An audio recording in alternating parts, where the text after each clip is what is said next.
At my grandfather's while reading, my stepsister laughed and said, "I took the money and spent it already, so good luck." The mahogany door to Mr. Abernathy's office felt impossibly heavy as I pushed it open. Everything had since Grandpa died, breathing, sleeping, even existing in a world where his gentle voice no longer called me on Sunday mornings. The law office smelled of leather-bound books and stale coffee, a fitting backdrop for this final goodbye. I was 20 minutes early. Punctuality, one of Grandpa's non-negotiables. Early is on time is late, he'd say, the corners of his eyes crinkling as he tapped his weathered Timex watch. And late is unacceptable for Sullivan. The receptionist gave me a sympathetic smile as I took a seat, my fingers nervously twisting the thin silver band Grandpa had given me on my 16th birthday. It was nothing fancy, just a simple promise ring he'd chosen because, as he put it, "You're the promise I made to your mother before she left this world. That you'd be loved completely." I'd been 7 when my mother died. Grandpa stepped in without hesitation, raising me in his sprawling Victorian home with its creaking floorboards and gardens that bloomed year-round under his careful attention. We were a team, a family of 2 against the world, until he remarried when I was 12. Eleanor wasn't terrible, just distant, preoccupied with maintaining her social standing and toting around her daughter, Vanessa, like a designer accessory. Vanessa and I existed in parallel universes under the same roof. She secured her position as the favorite with strategic appearances at family dinners, while I was the one who actually sat with Grandpa during his chemotherapy sessions, reading him his favorite Hemingway novels until he dozed off. The office door swung open, and there she was, Vanessa in all her glory. Camel hair coat, perfectly highlighted blonde hair, not a hint that she'd spent the past 3 days since the funeral on a spontaneous, healing trip to Aspen with friends. Eleanor trailed behind her, dabbing at dry eyes with a monogrammed handkerchief. "Willow," Vanessa acknowledged me with barely a glance. "You look tired." I smoothed down my simple black dress, the same one I'd worn to the funeral. "It's been a difficult week." She hummed, tapping away at her phone. "Well, at least this will all be over soon. The inheritance stuff, I mean." The casual way she referenced Grandpa's legacy made my stomach twist. Eleanor took the seat farthest from me. "I do hope this won't take long. We have lunch reservations at Le Cirque." Mr. Abernathy, Grandpa's lawyer of 30 years, finally appeared, his expression unreadable as he led us into the conference room. The mahogany table gleamed under the soft lights, and at the center sat a single manila folder. My throat tightened. Inside that folder lay Grandpa's final wishes, his last communication with us. "Thank you all for coming," Mr. Abernathy began, his voice carrying the gravitas of someone who delivered both fortunes and devastation throughout his career. "As you know, we're here to discuss the last will and testament of Harold James Sullivan." I closed my eyes briefly, letting Grandpa's full name wash over me. How many times had I heard him introduce himself that way, extending his hand with that old-world formality that somehow never felt outdated? Before I begin the formal reading, I want to express my personal condolences. Harold was not just a client, but a dear friend for over 3 decades. Vanessa shifted impatiently in her seat. I noticed her eyes flick repeatedly to the folder. "Let's proceed with the reading," Mr. Abernathy said, opening the folder with measured movements.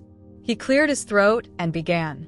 "I, Harold James Sullivan, being of sound mind and body, hereby declare this to be my last will and testament, revoking all previous wills and codicils." My hands clasped tightly in my lap as the lawyer continued through the formal language, each word bringing us closer to the heart of the matter. What would Grandpa leave me? Perhaps the house where we'd spent countless evenings on the porch swing, watching fireflies dance across the lawn. Or maybe his collection of first edition books that we'd pored over together on rainy afternoons. I wasn't concerned about money. I just wanted something to hold on to, something that said he remembered me. "To my beloved granddaughters," Mr. Abernathy continued, and I felt Vanessa straighten beside me. "I leave my earthly possessions with the wisdom that what we own matters far less than what we become." There was a pregnant pause, and then the bombshell dropped. "To Vanessa Eleanor Montgomery, I bequeath all my financial assets, including bank accounts, investment portfolios, stocks, bonds, and real estate holdings. The world seemed to tilt sideways. Surely I'd misheard. I looked up to find Mr. Abernathy watching me with an unreadable expression. To Willow Gray Sullivan, he continued, and I held my breath, I leave a personal letter to be opened in private. That was it. No house, no books, no financial security, just a letter. The silence that followed was deafening until Vanessa's sharp laugh cut through it. I knew it, she said, not even trying to hide her smile. She turned to me, her eyes glittering with triumph. Poor Willow, always the dutiful granddaughter. And for what? Mr. Abernathy frowned. Miss Montgomery, please. But Vanessa was already leaning toward me, her voice dropping to a theatrical whisper that everyone could still hear. I took the money and spent it already, she said, each word dripping with satisfaction. So good luck, sis. The shock must have registered clearly on my face because she laughed again, louder this time. You didn't think I'd wait around, did you? Grandpa told me weeks ago what he planned. I've already moved funds, put deposits on properties, ordered a custom Porsche. She shrugged delicately. It's what he would have wanted. His money enjoyed, not sitting in some dusty account. Eleanor at least had the decency to look embarrassed. Vanessa, perhaps this isn't the time. When else am I supposed to tell her? Let her keep hoping there's some mistake. Vanessa rolled her eyes. Look, Willow, you got the grandfather-granddaughter bonding time. I got the inheritance. Fair trade. Mr. Abernathy cleared his throat. If I may continue with the reading. Is there more? I asked, my voice barely audible. Just the formal closure of the will, he replied gently. Then he reached into his jacket pocket and withdrew a sealed envelope. And this, for you, Miss Sullivan. Your grandfather was most insistent that you receive it today. I took the envelope with trembling hands. My name was written across it in Grandpa's distinctive handwriting, slightly slanted, with an elegant flourish on the W. I slipped it into my purse, unable to open it in front of their staring eyes. So that's it? Eleanor asked, already gathering her belongings. Everything goes to Vanessa? All financial assets and properties, yes, Mr. Abernathy confirmed. There are, of course, papers to sign and processes to complete, but essentially yes. Vanessa stood, smoothing her designer skirt. Well, this has been emotional, hasn't it? I think we all need some retail therapy after such a trying time. She glanced at me. Though I suppose you'll have to stick to window shopping, Willow. I remained seated as they moved toward the door, watching as my childhood home, my grandfather's legacy, everything familiar and safe slipped away with each click of Vanessa's heels against the hardwood floor. Before leaving, she turned back. Oh, and I'm having the house cleared by the weekend. Whatever personal items you want, take them by Friday. Anything left goes to charity. She delivered this like she was doing me a favor, her smile never reaching her eyes. When they were gone, Mr. Abernathy sat down beside me. Miss Sullivan, Willow, I want to say... It's okay, I interrupted, though it was anything but okay. Grandpa knew what he was doing. I stood up, clutching my purse with the mysterious letter inside. Thank you for your time. As I walked out of that office, I felt strangely hollow. The sun was still shining, people were still hurrying along the sidewalks. Life was continuing as if mine hadn't just shattered. All I had left was a note. You'll find what matters soon. Trust me. But trust felt like a luxury I could no longer afford. The autumn air hit my face as I left Mr. Abernathy's office, carrying nothing but confusion and a sealed envelope. My phone buzzed insistently in my purse, probably Aunt Lisa or one of Grandpa's old friends asking how the reading went. What would I even say?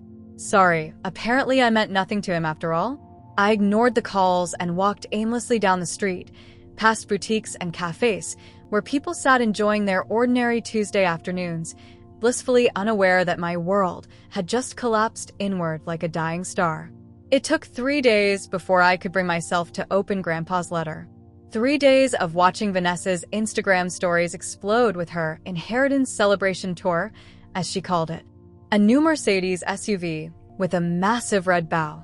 Shopping bags from Gucci and Prada piled high in what used to be Grandpa's study. A champagne toast on his cherished antique dining table, now adorned with takeout containers and half-empty glasses. To Grandpa, she captioned one photo, raising a crystal flute that had been in his family for generations. "Thanks for the upgrade." I finally opened the letter while sitting on a park bench, the same one where Grandpa used to feed ducks with me on Sunday mornings. "My dearest Willow, if you're reading this, then Mr. Abernathy has followed my instructions precisely. You're hurt, confused, and probably questioning everything you thought you knew about our relationship. For that, I am truly sorry. But as I've always told you, appearances can be deceiving. You'll find what matters soon. Trust me. Look beyond what seems obvious. I've left you the only thing of true value that I possess, but you'll need to seek it out, just as we used to hunt for morel mushrooms in springtime. Remember the cabin? Start there. Some treasures can't be measured in dollars and cents." "All my love, Grandpa." Cryptic was putting it mildly. The cabin he mentioned was a small hunting property about 2 hours outside the city, nestled in the woods near Lake Champlain. We'd spent countless weekends there when I was growing up, but I hadn't been back since his health began to decline. Did he leave something there for me? Why not just say so in the will? I was still puzzling over the letter when my phone rang. Unknown number. I almost ignored it, but answered at the last moment. "Miss Sullivan? This is Cameron Fraser from First National Bank. I'm trying to reach Vanessa Montgomery regarding some urgent matters concerning the Sullivan estate accounts, but she's not returning our calls. As a family member, perhaps you could." "I'm sorry," I interrupted. "I don't have any legal connection to my grandfather's estate. Vanessa inherited everything." A pause. "Yes, we're aware. That's precisely why we need to speak with her immediately. There are complications." "What kind of complications?" Another pause. "I'm not at liberty to discuss details, but let's just say inheriting an estate involves more than just assets. There are liabilities as well. If you speak with her, please urge her to contact us without delay." That was odd. Grandpa had always seemed comfortably wealthy, but never extravagant. What liabilities could there be? I didn't have to wonder long. The following week brought a cascade of revelations that spread through our small community like wildfire. Vanessa's jubilant social media posts abruptly ceased, replaced by tense phone calls I could overhear from my small apartment where I'd temporarily relocated after being evicted from Grandpa's house. "What do you mean, frozen?" She shrieked into her phone one evening when she'd stopped by to collect some documents she needed. "That money is mine. It's in the will." I pretended to focus on packing my remaining belongings while she paced the hallway. "Tax audit? That's impossible." My grandfather was meticulous about. Her face drained of color as she listened to whatever the person on the other end was saying. "How many years of back taxes? And the penalties are..." She sank into a chair, looking shell-shocked. "But I've already spent..." "No, you don't understand. I cannot be liable for this." Over the following days, more details emerged through the grapevine. Apparently, Grandpa's business partner in his real estate development company had been cutting corners on tax payments for years. The IRS had launched an investigation shortly before Grandpa's diagnosis, but it was only now reaching its conclusion. The inheritance Vanessa had so gleefully claimed came bundled with millions in back taxes, penalties, and potential fraud charges. And that wasn't all. 3 lawsuits from former business associates alleging breach of contract. A massive lien on the main house from a private lender I'd never heard of. Environmental violations at 2 of the commercial properties she now owned. "Did you know about any of this?" Vanessa demanded when she cornered me outside my apartment one evening, her perfect makeup now smudged, her designer outfit replaced by rumpled jeans and a sweater. "No," I answered honestly. "Grandpa never discussed business with me." "Well, he didn't discuss it with me either," she snapped. He just handed me this time bomb, and now it's blowing up in my face." Her voice cracked, and for a moment, I almost felt sorry for her. Almost. "Maybe Mr. Abernathy can help," I suggested. She laughed bitterly. "He says his hands are tied. The will is ironclad. All assets and liabilities transferred to me. Do you know what I had to do today? Sell the Mercedes. At a loss. And it's just the beginning. Her eyes narrowed suddenly. What did he leave you? In that letter? Was it a warning? I shook my head. Just a riddle. Something about finding what matters. Matters, she repeated, then let out a hollow laugh. What matters is that I'm 26 and suddenly drowning in debt that isn't even mine. While you, she gestured at me accusingly, you get to walk away clean. I hadn't thought of it that way. By leaving me nothing, Grandpa had actually protected me from everything. The full extent of Vanessa's predicament became clearer over the following weeks. The spending spree she'd embarked on, luxury cars, designer clothes, a weekend in Monaco that she'd documented extensively on social media, had depleted what liquid assets were available. She'd burned through nearly $500,000 in less than a month, and now she was facing creditors demanding over 10 times that amount. They're going to take the house, she admitted when we ran into each other at the local coffee shop. Her eyes were shadowed with exhaustion. All the properties, actually, and freeze the remaining accounts until the IRS investigation concludes. I might even be liable for criminal charges because I'm the legal owner now. I'm sorry, I said, and part of me truly was. No one deserved that kind of stress. She stirred her coffee absently. The worst part? I keep thinking about those stupid Sunday dinners I force myself to attend. Sitting there making small talk with Grandpa when I could have been anywhere else doing anything else. All for this poison chalice. She looked up at me, something like respect flickering in her eyes. You were the smart one. You actually cared about him, not what he could give you. I didn't know how to respond to that. Had Grandpa somehow known this would happen? Had he deliberately shielded me while teaching Vanessa a brutal lesson about values? That evening, I returned to my tiny apartment and reread his letter. Look beyond what seems obvious, he'd written. And then it hit me, I needed to visit the cabin. Whatever answers existed, I'd find them there, not in watching Vanessa's spectacular fall from momentary wealth. As I packed a small overnight bag for the trip, my phone pinged with a text from Vanessa. Selling G's watch collection tomorrow. If there's anything you want, last chance. I thought about the Timex Grandpa always wore, nothing fancy, just reliable. Like him. All those expensive watches in his collection, and he'd chosen to wear the simplest one every day. Keep them, I texted back. I already have what matters. I didn't realize then how true those words would become. The drive to the cabin took longer than I remembered, the winding forest road narrower, the trees taller and more imposing. Memory plays tricks that way, either shrinking the significant or magnifying the mundane. But when I finally rounded the last bend and saw the cabin nestled against a backdrop of pines, it was exactly as Grandpa and I had left it 3 years earlier. The key was still hidden in the fake rock beside the porch steps. Some things never change, even when everything else does. Inside, dust motes danced in the beams of late afternoon sunlight streaming through the windows. The furniture sat draped in white sheets like patient ghosts. I moved through the space slowly, running my fingers along the familiar knotted pine walls, remembering weekends spent here while snowflakes piled against the windows or summer storms rattled the tin roof. Look beyond what seems obvious, Grandpa had written. But what wasn't obvious here?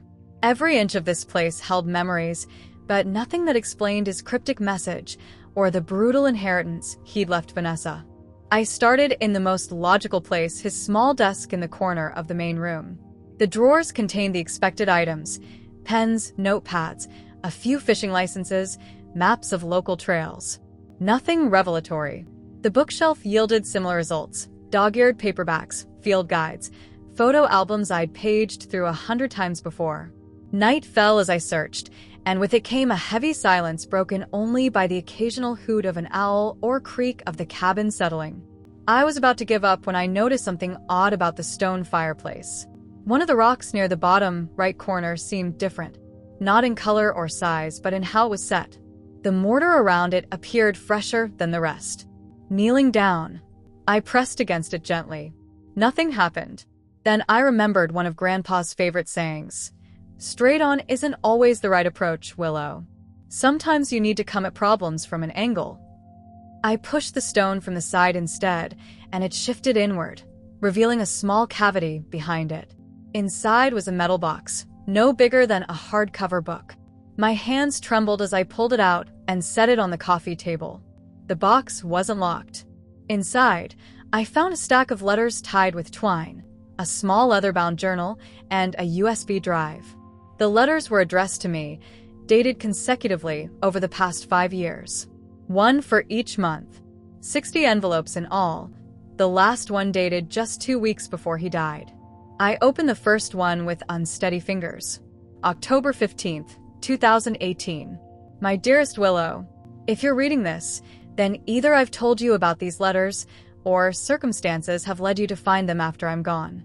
Either way, I want you to know that I'm writing to you now, in good health and clear mind, sitting by the fireplace in our cabin while rain taps against the windows.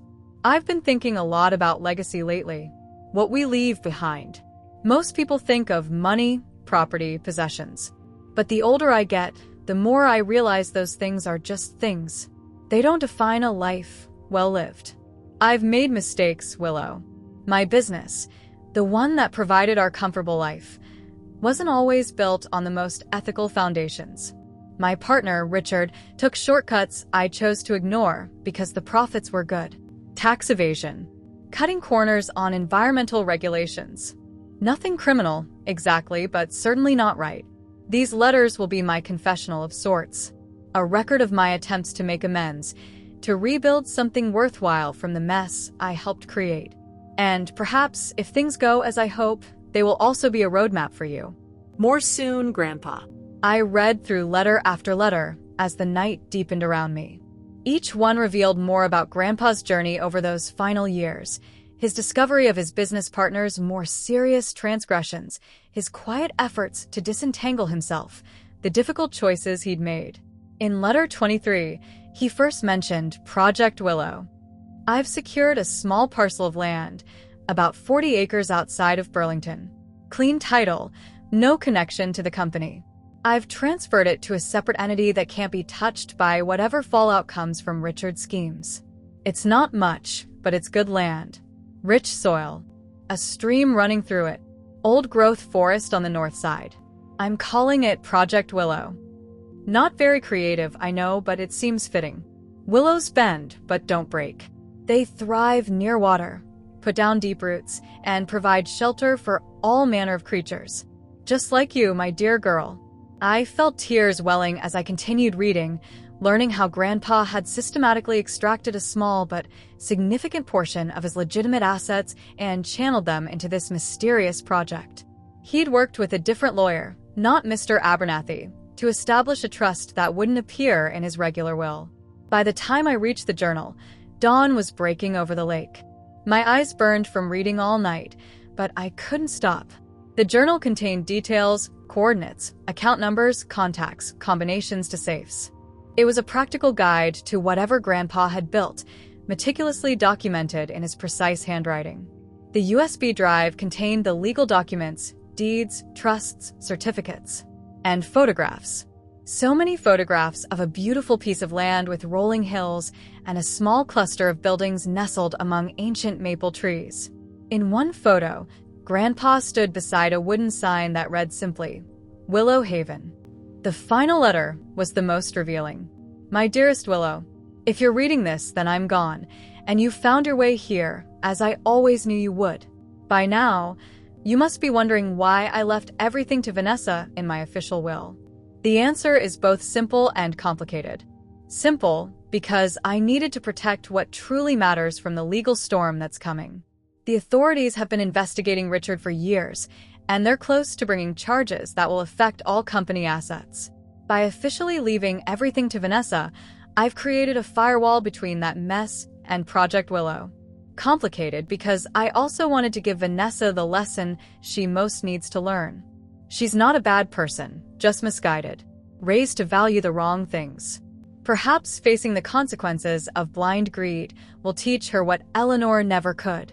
As for you, my beautiful granddaughter, I'm leaving you something far more valuable than money that can be spent or houses that can be sold.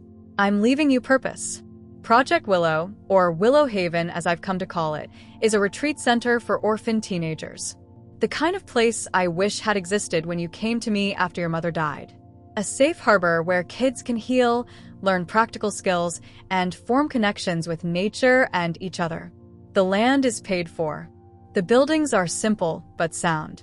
There's a modest endowment that will generate enough income to maintain the property and fund basic operations for at least 5 years. The rest will be up to you if you choose to accept this inheritance. You've always had a gift for nurturing damaged things back to health, from the baby bird we found with the broken wing to that scraggly Christmas tree no one wanted. Now I'm offering you the chance to do that on a larger scale. This is completely your choice, Willow.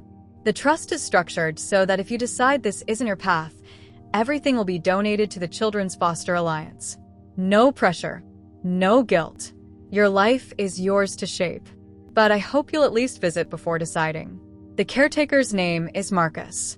He's expecting you. All my love, always, Grandpa. P.S. The land is located at the coordinates in the journal. The access code to the main gate is your birthday, backward. I sat there as sunlight filled the cabin. The letters spread around me like fallen leaves, feeling as though Grandpa was somehow present, watching with those kind eyes that always saw more than I realized. He hadn't forgotten me. He'd been protecting me all along, while simultaneously creating something meaningful from the ashes of his mistakes. I reached for my phone and plugged the coordinates from the journal into my GPS. The location was about 3 hours north, a small town I'd never heard of near the Canadian border. As I packed up the letters and journal, I noticed one small envelope I'd overlooked, tucked into the back of the metal box. It contained a single key and a business card for Northern Trust Bank with a handwritten note, safe deposit box number 713. Another piece of a puzzle. Another step on the path Grandpa had laid out for me. For the first time since his death, I felt something beyond grief stirring in my chest. It wasn't exactly happiness. The wound was still too fresh for that, but something adjacent. Purpose, maybe. Or hope. I locked the cabin behind me and headed north, towards whatever Grandpa had built in my name. The Northern Trust Bank was a modest brick building in Burlington, nothing like the imposing financial institutions of the city. The teller examined my ID carefully before leading me to the safe deposit room. "Take all the time you need, Miss Sullivan," she said, unlocking the outer door of box number 713 with her master key. My key slid into the lock with a satisfying click. Inside the box was another envelope, thicker this time, and a small velvet pouch. The envelope contained legal documents, the deed to Willow Haven, transfer papers for a trust fund set up in my name, and detailed instructions for accessing the accounts. According to the statements enclosed, the trust contained just over $850,000, not a fortune by any means, but a significant sum, especially considering what I believed I'd been left with. The velvet pouch held Grandpa's Timex watch. Not one of the expensive collectibles Vanessa was selling off, but the everyday watch he'd actually worn. The one that had tapped against my shoulder when he hugged me. The one he'd checked habitually before pronouncing, "Early is on time." My vision blurred as I fastened it around my wrist, the worn leather strap still carrying the indentation of his wrist.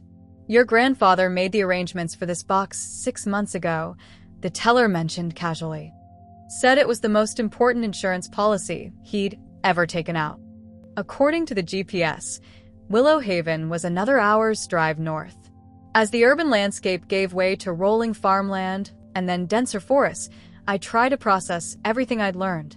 Grandpa had created a sanctuary for orphan teenagers, named it after me, and left it in my care. The enormity of the responsibility was simultaneously terrifying and exhilarating. A discreet sign marked the turnoff, just a simple wooden arrow with Willow Haven burned into it. The gravel driveway wound through trees before opening into a clearing where several buildings formed a loose semicircle. A 2-story main house with a wide porch, 3 smaller cabins, a barn, and what looked like a workshop. A man in his 50s emerged from the main house as I parked. Tall and lean, with salt and pepper hair pulled back in a short ponytail, he approached with an easy stride. "You must be Willow," he said, his voice deep and gravelly. "Harold said you'd find your way here eventually. Marcus Dixon. I've been keeping an eye on the place." "How did you know my grandfather?" "Army buddies, way back. Then life took us in different directions until about 10 years ago, when we reconnected. He helped me through some rough patches, and when he started this place, he asked if I'd be the caretaker. He talked about you all the time. Was worried about what would happen to you after he was gone." The main house was simple but beautiful. Open-concept living areas with large windows overlooking the property, a stone fireplace dominating one wall, and handcrafted furniture that looked both comfortable and durable. "Harold set this all up about 3 years ago," Marcus explained. "Bought the land, renovated the existing structures, added the new cabins. We've been running small pilot programs, weekend retreats mostly for teens from the foster system in Burlington. Nothing formal yet, just testing the waters." He led me to what had clearly been set up as an office, a large desk facing windows that looked out over a meadow, bookshelves lined with volumes on psychology, education, outdoor skills, and adolescent development. On the desk sat a framed photograph of Grandpa and me, taken at the cabin when I was about 14, both of us grinning with fishing rods in hand. "He said this would be your space," Marcus said quietly, "if you decided to take on the project." My fingers traced the edge of the desk, solid oak, smooth and cool to the touch. "I don't know anything about running a retreat center." Marcus shrugged. "None of us do until we learn." Harold hired consultants to help set up the legal structure and basic programming. There's a binder with all their recommendations. But he was clear that the final vision should be yours. We spent the rest of the day touring the property. The cabins were designed to house 6 teens each, with common areas for group activities and private nooks for solitude. The workshop contained everything from woodworking tools to art supplies. The barn had been converted into a multipurpose space that could serve as classroom, dining hall, or meeting area. "We've had about 30 kids through here so far," Marcus said as we walked the perimeter trail. "Just short stays, 3 to 5 days. But even that little time, You can see something change in them. like they can breathe properly for the first time." I thought about my own experience after Mom died, how the world had seemed to close in around me, how hard it had been to find air until Grandpa created space for my grief to exist alongside new joys. Over a simple dinner, Marcus shared stories about Grandpa that I'd never heard, his wild youth, the travels they'd undertaken together decades ago, the philosophical debates they'd engaged in as they both grew older. "He was tormented about the business stuff at the end," Marcus said. Said he'd compromised his principles for too long because it was easier than standing up to his partner. When he found out how bad it really was, that's when he accelerated plans for this place. Said he needed to create something good from all the mistakes. Later, alone in the room that had been prepared for me, I sat cross-legged on the bed and read through the binder Marcus had mentioned. It contained everything: mission statements, program outlines, staffing recommendations, budget projections. Grandpa had thought of everything, laid the groundwork meticulously, but left room for my input, my vision. The final page of the binder held a handwritten note from Grandpa. "Willow, I've laid the foundation, but the house is yours to build. These kids need someone who understands loss, who can show them that wounds can heal without disappearing completely. They need you, not because you're perfect, but because you're real. All my love, G." I slept better that night than I had since Grandpa's diagnosis. Maybe it was the quiet of the countryside, or perhaps it was the sense that I wasn't adrift anymore. The next morning, I met the small team Grandpa had assembled. Maria, a former social worker who coordinated with foster care agencies. Josh, an outdoor education specialist. Elaine, a retired chef who volunteered during retreats. By sunset, we had revised the upcoming program together, incorporating my suggestions while maintaining the core elements Grandpa had established. The team welcomed my input without question, as if my place among them had been assumed all along. As we wrapped up, Maria handed me a legal folder. "Harold asked me to give you this if you stayed more than a day. Said it meant you were seriously considering taking over." Inside was the formal documentation naming me as director of Willow Haven, with instructions for accessing the remaining funds. According to the paperwork, I needed to formally accept the position within 60 days of Grandpa's death, which gave me just under a month to decide. That evening, I called my boss at the administrative office where I'd worked for the past 4 years to request a leave of absence. For a camp in the middle of nowhere? She asked incredulously.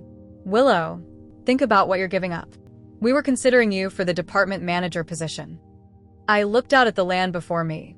The meadow where wildflowers nodded in the breeze, the workshop where teens would learn to create with their hands, the trail that wound through forests offering solitude and reflection. I think I know exactly what I'm giving up, I replied. And what I'm gaining. I signed the acceptance papers that night. Project Willow was no longer just Grandpa's dream. It was becoming mine too. The text started 3 days after I'd settled into Willow Haven. Where are you? Vanessa wrote. Need to talk. Urgent. I waited until evening to call her back, using the landline in the office since cell reception at the retreat was spotty at best. They're taking everything, she said without preamble, her voice brittle with exhaustion. The IRS froze all the accounts. They're investigating me as a potential accessory, even though I knew nothing about any of this. She laughed, a hollow sound devoid of humor. Turns out inheriting everything means inheriting all the problems too. I'm sorry, I said, and meant it. No matter our differences, this was a brutal way to learn a lesson. Where did you go? She asked. I went by your apartment, but your neighbor said you'd left town. I hesitated, unsure how much to reveal. I'm at a property Grandpa set up. It's complicated. What property? All real estate holdings were in the will. I should know. They're all being assessed for tax liens.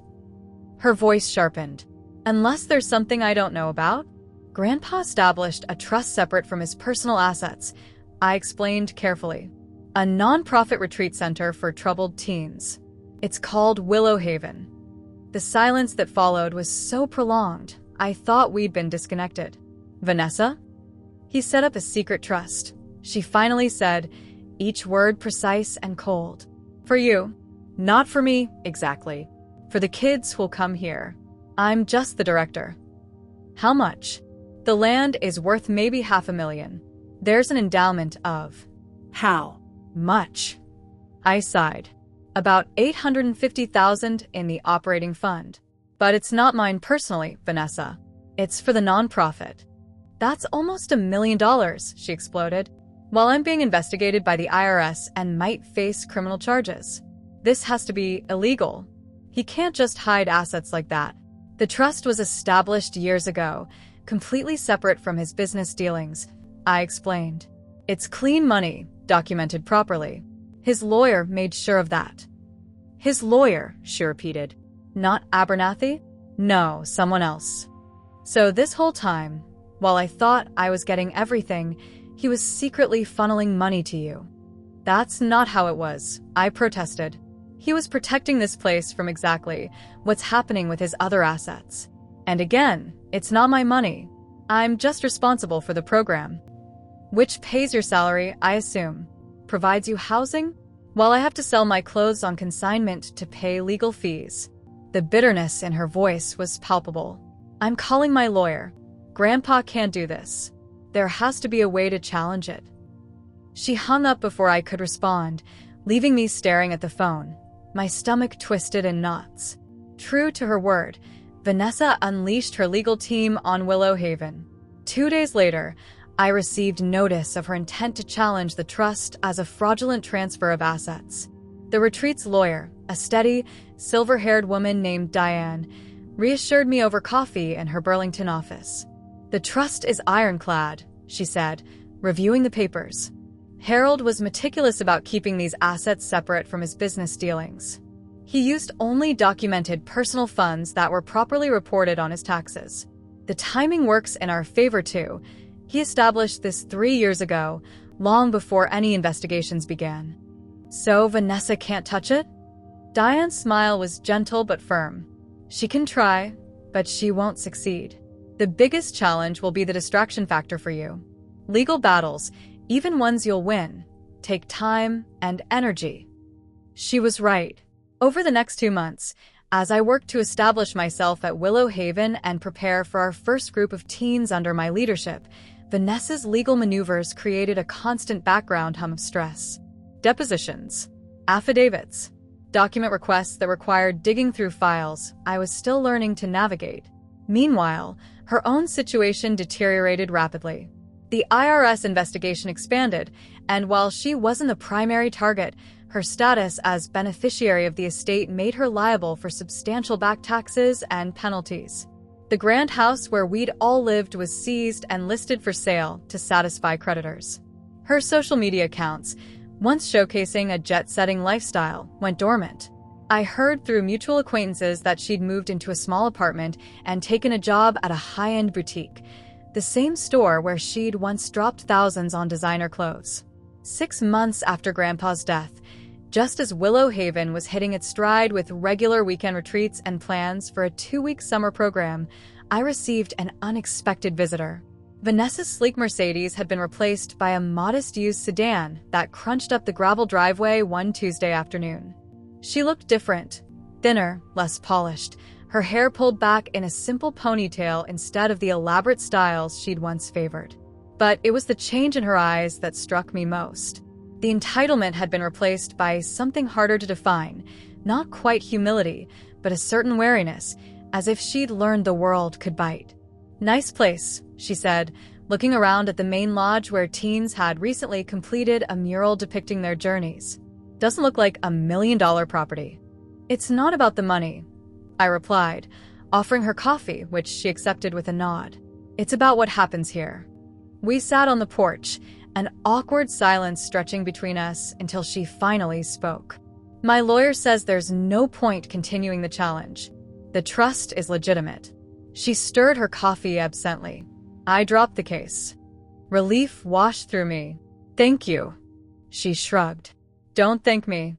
I just ran out of money to keep fighting." A bitter smile flickered across her face. Funny how that happens when you're paying legal fees instead of receiving them. As we talked, the full extent of Vanessa's fall became clear. The IRS had ultimately cleared her of knowing involvement in the tax evasion scheme, but she was still liable for a significant portion of the back taxes. Most of the inheritance was gone, claimed by creditors, legal fees, and penalties. She'd had to start over almost entirely from scratch. "The strangest part," she said, gazing out at the meadow where wildflowers nodded in the afternoon breeze. "I'm almost relieved. All those years chasing what Grandpa could give me, and it turned out to be a mirage." I followed her gaze, thinking of the teens who'd already found solace here, of the programs we were building, of the purpose that filled my days now. "Not everything he built was a mirage," I said quietly. She looked at me then, really looked at me, perhaps for the first time. "No," she agreed. "Not everything." 6 months after taking over Willow Haven, my days had developed a comforting rhythm. We'd hosted 8 weekend retreats and 1 extended 10-day session. 63 teenagers had passed through our gates, each carrying their own burden of loss, trauma, or neglect. All left standing a little taller, carrying tools they hadn't possessed before. The work was exhausting and exhilarating in equal measure. I'd never felt so consistently drained yet simultaneously fulfilled. Maria had become both colleague and friend, her social work experience balancing my educational background. Josh's boundless energy kept our outdoor programs innovative. Marcus remained the steady presence that held it all together, handling maintenance issues and stepping in wherever needed. And sometimes, when I least expected it, Vanessa would appear. Her first visit had been awkward. The second, she'd brought coffee and pastries for the staff. By the third visit, she'd offered to lead a workshop on financial literacy. What I wish someone had taught me before I blew through $500,000, as she put it with self-deprecating humor that would have been unimaginable a year earlier. The teens responded to her in a way I hadn't anticipated. Her story of spectacular rise and fall resonated with them, particularly the older ones. She didn't sugarcoat her mistakes or present herself as a victim. Instead, she offered hard-won wisdom with the authenticity of someone still actively rebuilding. It was on a crisp autumn morning, exactly 6 months after Grandpa's death, that Mr. Abernathy's office called. His secretary explained that there was one final matter regarding Harold Sullivan's estate that required my attention. Could I come to the office that Friday? When I called Vanessa to ask if she'd received a similar summons, she seemed genuinely puzzled. Nevertheless, that Friday found us both sitting in the same chairs we'd occupied 6 months earlier. Mr. Abernathy entered with a single sealed envelope. Harold left explicit instructions that this was to be delivered to you jointly 6 months after his passing, he said, sliding it across the table. You open it, Vanessa said. You are always better at understanding his cryptic messages. With trembling fingers, I broke the seal and unfolded a single sheet of Grandpa's stationery. My dear girls, if you're reading this, then 6 months have passed since I left you both. 6 months of adjustments, revelations, and I hope growth. Vanessa, by now you've discovered that wealth without wisdom is a dangerous inheritance. The money and status you chased were always a mirage, not because they weren't real, but because they could never provide what you truly needed. I hope that in losing everything, you found something more important. Yourself, perhaps. Willow, you've discovered that the greatest inheritances aren't measured in dollars, but in difference made. The retreat was never just about providing you security. It was about giving you purpose, a place to channel your compassion into something larger than yourself. Remember that the richest people aren't the ones with the most. They're the ones who give the most. Wealth that isn't shared becomes a burden. Purpose that isn't pursued becomes regret. Willow Haven needs both of you. Different perspectives, different strengths, different lessons to teach the young people who come there. I'm proud of you both, in different ways and for different reasons. And I trust that someday you'll be proud of each other too. With eternal love, Grandpa. P.S. Abernathy has one final document for you, a blueprint for expanding Willow Haven. Consider it a suggestion, not an obligation. A tear splashed onto the paper before I realized I was crying. Beside me, Vanessa sat perfectly still. He wanted us to work together, she said finally, at the retreat. I nodded, not trusting myself to speak. That's... She paused. Optimistic of him. Despite everything, I laughed, a small, watery sound. Grandpa always did expect the best from people. Mr. Abernathy returned with the blueprints, detailed plans for expanding the retreat to include a year-round program, additional cabins, a dining hall, even a small medical office. Later, as Vanessa and I stood on the sidewalk outside, an awkward silence fell between us. So, she said finally, those expansion plans. Ambitious, I agreed, but not impossible. She glanced at me. You'd need someone with business experience, fundraising skills, maybe some connections in the financial world that haven't been completely burned by scandal. I raised an eyebrow. Are you offering? I'm considering options. My retail job isn't exactly using my MBA, and community service looks good on a resume when you're trying to rebuild after a financial scandal. It wasn't the most altruistic motivation, but it was honest. We could use help with the summer fundraising gala, I said. It's our first major donor event. 2 months later, I watched as Vanessa guided potential donors across the grounds, explaining the vision and impact of Willow Haven with genuine passion. The fundraising gala had exceeded expectations, largely due to her connections and marketing savvy. We'd secured enough funding to begin expansion, with pledges for the remainder contingent on program results. Vanessa had officially joined the board of directors, bringing financial expertise that complemented my educational background. We weren't friends in the traditional sense, but we'd become partners in a purpose larger than ourselves. The competition that had once defined our relationship had transformed into collaboration. As the sun set behind the mountains, I could see teens from our summer program gathering for evening activities, some laughing, some quiet, all carrying wounds that were slowly healing in this space. And there, near the edge of the group, stood a new arrival, a girl about 14, arms crossed defensively, watching the others with wary eyes. I recognized that posture, that careful assessment of potential threats and allies. I'd worn it myself after my mother died, before Grandpa showed me how to trust again. Tomorrow, I would approach her, share my story, Listen to hers. Begin the careful work of showing her that broken things can be mended, that lost things can be found, that wounds can heal without disappearing completely. That was the true inheritance Grandpa had left.